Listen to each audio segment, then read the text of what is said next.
नमस्कार साथियों, आप एनएमएफ न्यूज देख रहे हैं। आपके साथ मैं हूं अनुपम प्रसून और मेरे साथ बहुत खास मेहमान एनके सूद साहब जुड़ रहे हैं, जो कि पूर्व रॉ अधिकारी हैं। सूद साहब, बहुत बहुत स्वागत है आपका। आज हम बात ये करने जा रहे हैं कि अभी दुनिया और खास तौर पर भारत में भी कुछ लोग इस कंफ्यूजन वाली स्थिति में हैं कि भारत पाकिस्तान के खिलाफ युद्ध जीता है या हारा है। और एक और कंफ्यूजन की स्थिति है कि अमेरिका और रूस, यानी दो सुपर पावर मुल्क जो हैं इस दुनिया के, वो किसकी तरफ हैं। रूस अभी तक चुप है, कुछ बोल नहीं रहा। अमेरिका कभी कहता है कि अगर पाकिस्तान भारत से युद्ध लड़ता है तो हम भारत के साथ होंगे, और फिर वो कहता है कि नहीं, बाहर जाता है तो पाकिस्तान की तारीफ करने लगता है। डोनाल्ड ट्रंप की पॉलिसी समझ में नहीं आ रही है। आज हम इसे ही समझने की कोशिश आपसे करेंगे। सबसे पहले तो उन लोगों का कंफ्यूजन आप दूर करिए कि इस वॉर की स्थिति में भारत मजबूत हालत में था, भारत ये युद्ध जीता है या उसे बैकफुट पर आना पड़ा है। देखिए, इसमें कोई डाउट नहीं है कि इंडिया ये वॉर जीता है। एक्चुअली इंडिया का जो प्लान था ना इसके ऊपर, वो था पाकिस्तान के टेरर कैंप पे अटैक करना। जो उसने किया, पाकिस्तान के ऊपर उनके 9 टेरर कैंप को डिस्ट्रॉय कर दिया, 25 मिसाइल फेंकी, लेकिन कोई भी मिसाइल पाकिस्तान पकड़ नहीं पाया। स्पेशल एक टारगेट था अजहर महमूद का, उनके घर पे अटैक किया गया। क्योंकि जब उनके घर पे अटैक किया गया तो जो इंफॉर्मेशन दी गई थी रॉ के द्वारा कि अजहर महमूद उसी घर के अंदर है, लेकिन हो सकता है कुछ मिनट पहले वो घर से निकल गए और घर पे उनके 14 लोग तो मारे गए, अजहर महमूद बच गया। तो बड़ा सक्सेसफुल अटैक था और इंडिया ने उस टाइम पे पाकिस्तान के डीजीएमओ से भी कह दिया, अगर आप रिएक्ट नहीं करोगे तो हम इससे आगे नहीं बढ़ेंगे। लेकिन पाकिस्तान ने रिएक्शन दिया, उसने अपने ड्रोन्स भेजे, उसने अपनी मिसाइलें चलाई। जितनी भी उनकी मिसाइलें थी सारी इंटरसेप्ट होती रही। मतलब आप ऐसा था कि जैसे हम खेल कर रहे हैं, हाथ से उनके मिसाइलें पकड़ रहे हैं। आपने देखा होगा ना कई बार, तो उस तरीके से हम करते रहे। जब पाकिस्तान बाजी और पाकिस्तान की एक इंटेंशन थी कि गोल्डन टेम्पल पे अटैक करना, तो इंडिया ने लाहौर पे उनका जो डिफेंस सिस्टम था उसको सत्यानाश कर दिया, उसको डिस्ट्रॉय कर दिया। इससे पाकिस्तान अंधा हो गया, देख नहीं पाया कुछ। और फिर पाकिस्तान के ऊपर जब बाहर उनके अटैक नहीं रुक रहे थे तो इंडिया ने भी पाकिस्तान के ऊपर पूरी प्लानिंग की थी। फिर उस टाइम पे यूएस ने कहा कि पाकिस्तान पे न्यूक्लियर अटैक कर सकता है, 90 मिनट का टाइम है। तो पीएम मोदी ने उसी टाइम पे डिसीजन लिया और पाकिस्तान के 9 एयर बेसिस को डिस्ट्रॉय कर दिया। और जहां से न्यूक्लियर बम चल सकते थे, जहां पे F-16 खड़े थे जो उनके न्यूक्लियर पर भेजा सकते थे, वहां पे बम फेंक करके, मिसाइल फेंक करके उनकी जो स्ट्रिप थी उसको डिस्ट्रॉय कर दिया। और पाकिस्तान के जितने भी जगह थे पाकिस्तान के न्यूक्लियर अटैक हो सकते थे, उनको भी डिस्ट्रॉय कर दिया। पाकिस्तान की सारी बेसिस को, यानी कि 11 बेसिस को इंडिया ने धमाके से डिस्ट्रॉय किया, बहुत बड़ा नुकसान किया। और पाकिस्तान ने कहा, हमने तो आपके जो पंजाब के अंदर जो एयरबेस है उसको डिस्ट्रॉय कर दिया। तो पीएम मोदी वहीं गए थे बताने के लिए कि आदमपुर ठीक ठाक है, S-400 भी यहाँ पे ठीक है। इससे पहले पाकिस्तान का जो अवाक्स है, देखिए सबसे इंपॉर्टेंट क्या होता है, रडार या अवाक्स को डिस्ट्रॉय करना। इंडिया ने उनके अवाक्स को डिस्ट्रॉय कर दिया था और ज्यादातर जो उनके डिफेंस सिस्टम थे उनको डिस्ट्रॉय कर दिया था। चाइनीज डिफेंस सिस्टम थे उनको जैम भी किया था।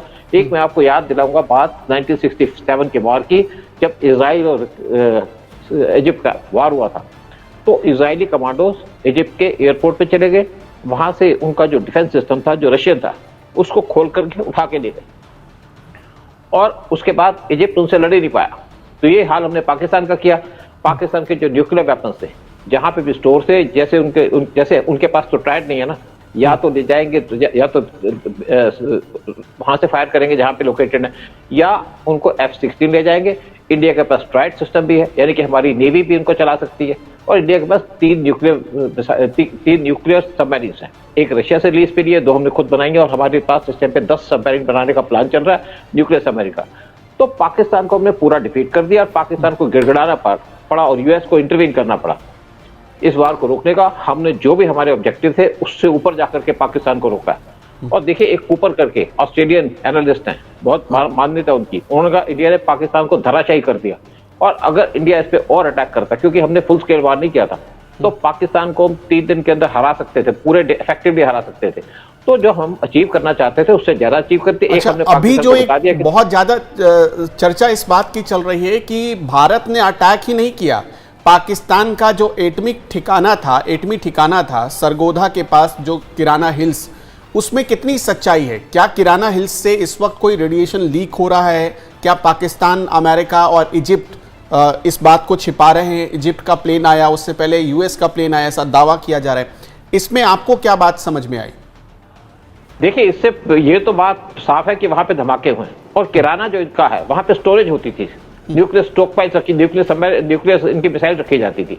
देखिए, अमेरिका को चिंता है क्योंकि अमेरिका पाकिस्तान के साथ है, हमारे साथ अमेरिका कभी नहीं था, कभी था भी नहीं और होगा भी नहीं। लेकिन एक बात जरूर है कि वहां पे 4 धमाके हुए और जो सिस्मिक एक्सपर्ट हैं वो कहते हैं धमाके ये कोई ऐसा नहीं था कि जैसे कोई वहां पे भूचाल आया, ऐसा लगता है कि पाकिस्तान के जो न्यूक्लियर स्टॉक पाइल्स है वहां पे धमाके हुए।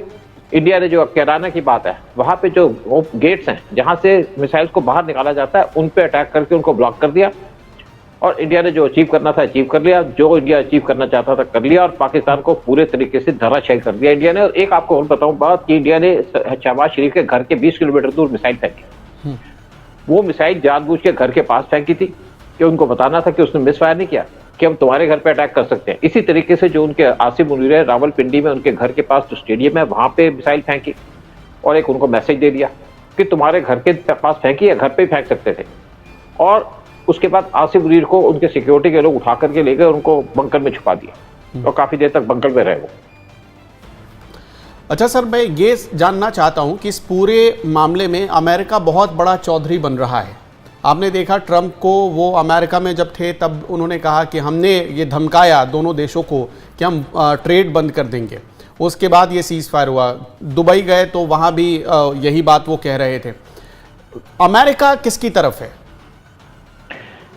देखिए, पहली बात जो ट्रंप की स्टेटमेंट है उनके ट्रंप के स्टेटमेंट में कोई सच्चाई नहीं है क्योंकि ट्रंप फेल हो चुके हैं। एक रशिया यूक्रेन वार रोकने पे फेल हो गए, इजराइल हमास वार रोकने पे फेल हो गए, तो यहाँ पे नंबर मारने चाहते हैं। उन्होंने कहा मैं 1000 साल से डिस्प्यूट चल रहा था। भाई ये डिस्प्यूट तो 75 साल से चल रहा है इंडिया और पाकिस्तान का पीओके के ऊपर लेकर के। लेकिन दूसरी बात है कि अमेरिकी जब हमने 1974 में न्यूक्लियर बम ब्लास्ट किया था इंदिरा गांधी के टाइम में, तो उस टाइम पे पाकिस्तान ने भी वहां पे बम का धमाका हो गया था कि वो भी बम बना रहे हैं। और उस टाइम पे उनके जो प्राइम मिनिस्टर थे भुट्टो, उन्होंने कहा था हम घास खा लेंगे लेकिन न्यूक्लियर बम बनाएंगे। और पाकिस्तान तो एक मोटरसाइकिल का टायर नहीं बना सकता, तो न्यूक्लियर बम किसने बनाया? 40 बड़े बड़े ट्रक पूरे यूरोप से क्रॉस करके पाकिस्तान के अंदर एंट्री किए टर्की के थ्रू, मतलब साथ में ईरान के थ्रू जाकर के पाकिस्तान के अंदर आए और उन ट्रक के अंदर न्यूक्लियर आइटम्स थे। और पाकिस्तान के अंदर बहुत से जो यूएस के साइंटिस्ट है वो पहुंचे और उनके सारा का सारा सिस्टम को इंस्टॉल किया पाकिस्तान के अंदर, क्योंकि यूएस पाकिस्तान को यूज कर रहा है इंडिया के खिलाफ। पाकिस्तान चाहता है कि इंडिया को यूएस चाहता है कि पाकिस्तान को इंडिया के खिलाफ यूज किया जाए ताकि इंडिया कमजोर रहे, और इंडिया को यूज कर रहा है चाइना के खिलाफ। ये उसकी डबल पॉलिसी है। तो देखा जाए तो यहाँ पे पाकिस्तान कभी भी यूएस कभी भी पाकिस्तान के न्यूक्लियर वेपन्स को डिस्ट्रॉय नहीं होने देगा, पाकिस्तान को ज्यादा कमजोर नहीं होने देगा। और ये आपने सब देख लिया ट्रंप के सेकंड टर्म के अंदर कि ट्रंप इस टाइम पे इस्लामिक कंट्री को सपोर्ट कर रहे हैं। आज सारे यूरोप के साथ ट्रंप का झगड़ा हो चुका है और इंडिया को भी उसने एक तरीके से बता दिया कि मैं पाकिस्तान के साथ हूं। और इंडिया भी तैयार है कि अगर हमें तुम्हारे न्यूक्लियर एस्टेब्लिशमेंट डिस्टर्ब करने होंगे, डिस्ट्रॉय करने होंगे तो अकेले कर सकते हैं, हम कॉम्पिटेंट हैं। एक बार इजराइल ने ऑफर की थी इंडिया को कि हम पाकिस्तान के न्यूक्लियर बॉम्ब्स को डिस्ट्रॉय कर सकते हैं। इससे पहले इंडिया रिएक्ट करता तो यूएस ने इजराइल को कह दिया भाई आप इसमें मत पड़िए, आप मत डिस्ट्रॉय करिए। तो यूएस का डबल स्टैंडर्ड तो है ही।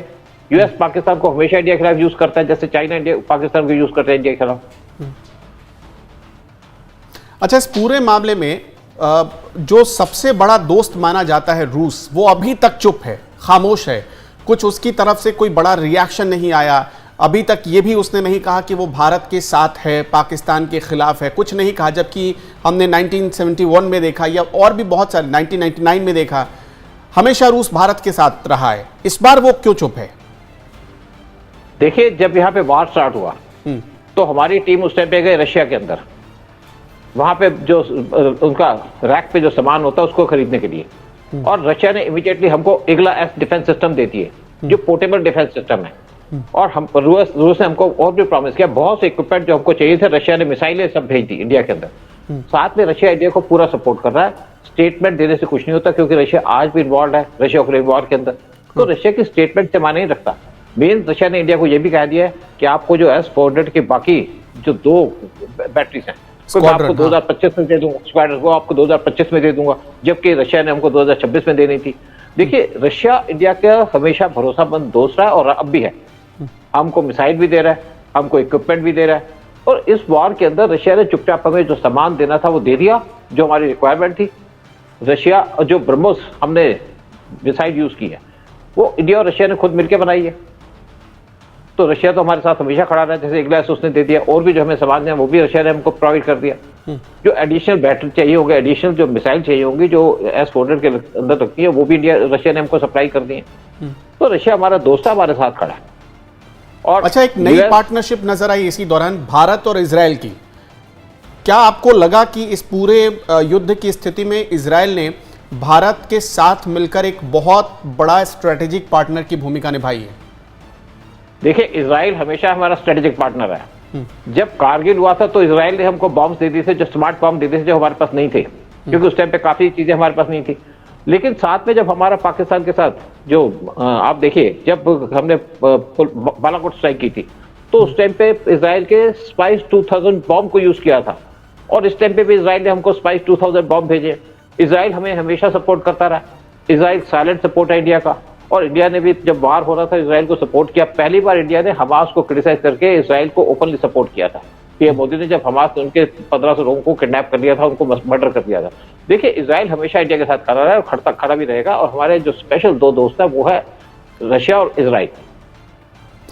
बहुत बहुत शुक्रिया सर आपका हमारे साथ जुड़ने के लिए। आपने बहुत सारी जानकारी दी और उन लोगों का भी कंफ्यूजन दूर कर दिया जो इस मुगालते में हैं, जो पाकिस्तान के नैरेटिव में फंसे हैं और उनको लगता है कि मोदी ने कदम पीछे खींच लिए हैं। दर्शकों, आपका इस पूरे मामले पर, इस पूरे वीडियो पर क्या कहना है, कमेंट बॉक्स में अपना जवाब हमें जरूर बताते चलिएगा। नमस्कार। नमस्कार, बहुत बहुत शुक्रिया।